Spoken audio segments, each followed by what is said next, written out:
I am going to give you a brief demonstration of the Media Matrix client software. Servers for Media Matrix can be anywhere. I'm going to use one over the net into our Los Altos office, and we'll sign in. A Media Matrix server then gives users a desktop environment in which they can manage their media. This media is stored in bins. The bins can be described in native language, and segments of media can be organized inside those bins and segmented so that they can be reviewed even at a distance anywhere over the internet. When you learn the process of making the birch bark canoe, there's very little today that's different in terms of process that was done, thousands of years. So looking at these clips, we get to not only see the title, but we can see the durations, how long, where the segment came from, and we note that there is a proxy that we're looking at and a master file, which is the uncompressed raw information that came from the source material. In this case, it was DV25. I can show some other material that was captured out of raw DV. So if we look in some of this material,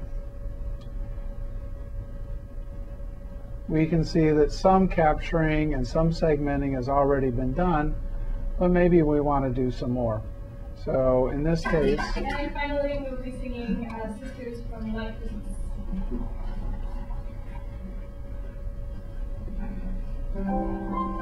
maybe we want to trim that up a little bit. To do this, we actually bring up a segmenting panel, which then allows us to go forward, name a new bin, and the player has more capability. So this capability allows me then to go to an entry point. And finally, we'll be singing Sisters from Life Business.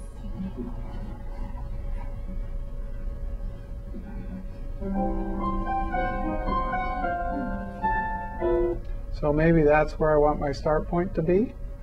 I get started.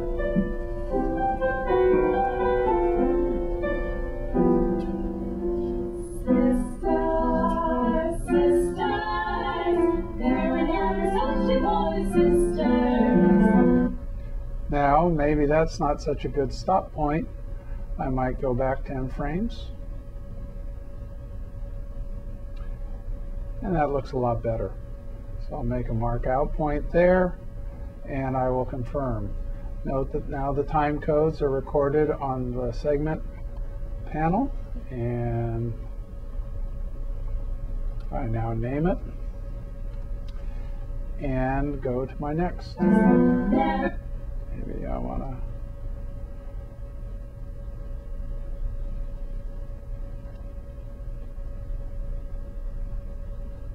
go back to where they're just getting started, mark in. Never had to have a chaperone, no sir. There we go, and a mark out, hit confirm, and clip 2. Now I've got a couple of clips that are rendered in this proxy area, but what I want to do now is actually chop up the master so that I have these segments represented throughout the system. So I'm going to add to my collection, and by doing that, I am now sending that job to the server, and I can see what the server is doing here through our task status. We already have one segment made, another one in progress, and getting started on the job of creating a proxy for that first segment. As I refresh, You can see that a lot of work has been done. Both segments are done. One proxy is done. And now the second proxy is done as well. Obviously, with longer segments, things take more time, but it's very quick and easy to then download from the server each of the segments.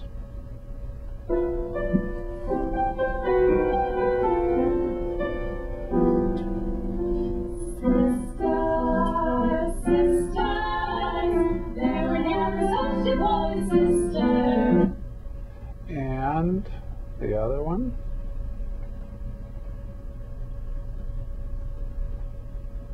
Never had to have a chaperone, no sir. There we go. And I can look at these in sequence through a playlist.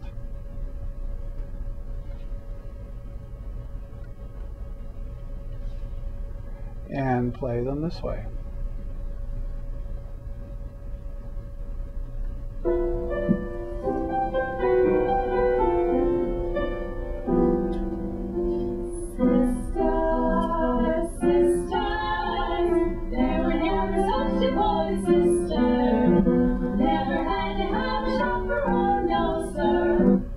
And looks like we missed a couple of frames in the middle of it, but that's through my own moving the segmenting around. You can actually do a frame by frame segmenting so that you don't drop a thing. Each frame comes through. But now what people want to do is not just review this material and chop it up and annotate it, because here we have that ability.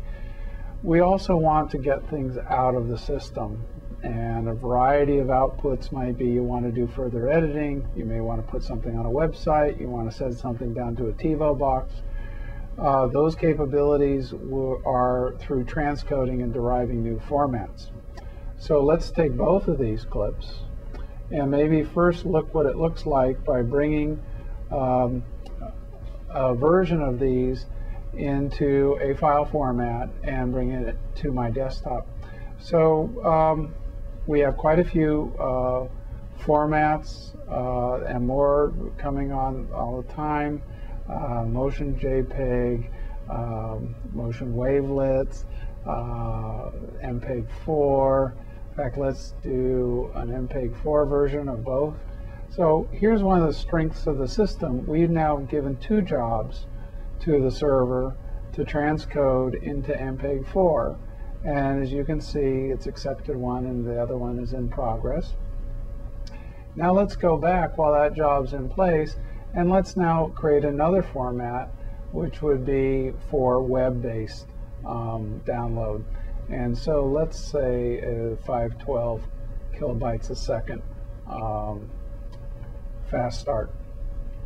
And I keep throwing these activities onto the server, and I can see that it has completed some, and it's working on the others. So we've completed the first two, we're working on the third, and has accepted the fourth. Now it's working on the final one, the other three having been completed. This is a distinguishing characteristic of the media matrix system in that users, wherever they are, can send tasks to the system server, which is a beefy machine, 2 terabytes of memory, couple Xeon processors, and it can handle the crunching of transcoding and segmenting and generating new proxies and serving up to users rather than shipping tapes around. It's tremendous to be able to do this kind of work without having to move things and insert things and play them and constantly redigitize these materials. Now I can find the derivatives in our project output bin. I've got clip 1 and clip 2 in both MPEG-4 format and in the fast start 512 format. And we have locations of where those sit on the file server. So in these, I can now bring them down to my desktop all at once. And when I output these, I can bring it to where my machine is, wherever that client is, or if my server is attached to a shared storage area, I can have predefined locations like to a web server where I can save these things. Or if somebody else has a server for editing, post house and a edit suite or other kinds of FTP addressable locations, we can send those materials there, like to a TiVo box or other kind of media appliance. These now I'm going to save into my desktop. And when I do, it gives me a chance to change names because I'm doing two versions of each. So I'm going to not want to overwrite one with the other. And when I say output, it'll start the download of each one. And this is all based, dependent on the network speed from the server to the client. And it can take a widely varying amount of time for these derivatives to be downloaded. But now I have them on my desktop, and we can examine them first. That here's a 12 megabyte sample. The second one is 2 megabytes, and then the smaller ones, the 512K ones, are less than 1 megabyte for the long one and 200 kilobytes for the other. Now what's the difference? Let's take a look at one of them. If I bring up the MPEG-4 and then double the size, we get a better idea of the resolution.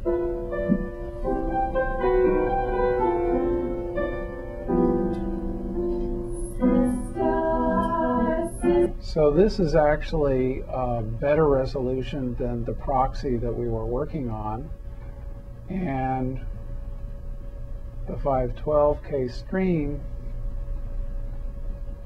you can see there's a difference in the resolution to the full quality MPEG-4.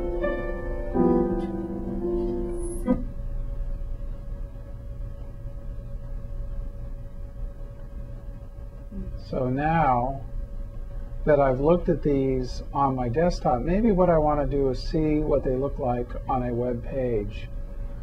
So in order to do that, the ones that I want is out of this 512K format, and I have a web page already set up that I know that if I save it to a certain directory and with a certain name, example 4,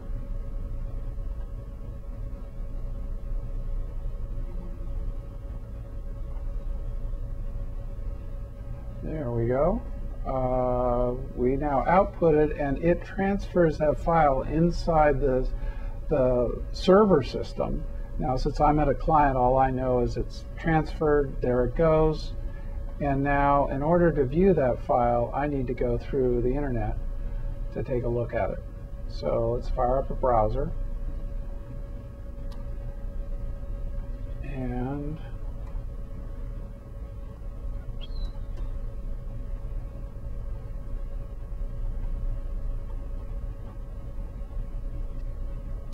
here we go. And we're running behind secure server.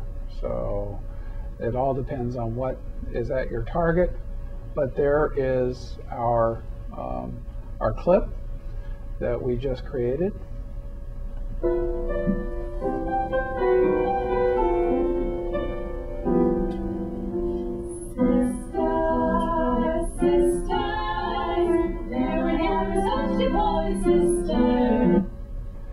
So you can see how easy it is here to simply create, manage, and distribute materials that you capture from a wide variety of digital sources, and all within the reach of desktop users. So what you've seen is an example of how the Media Matrix media handling appliance can be used over the network by desktops, and take advantage of the tapes that come out of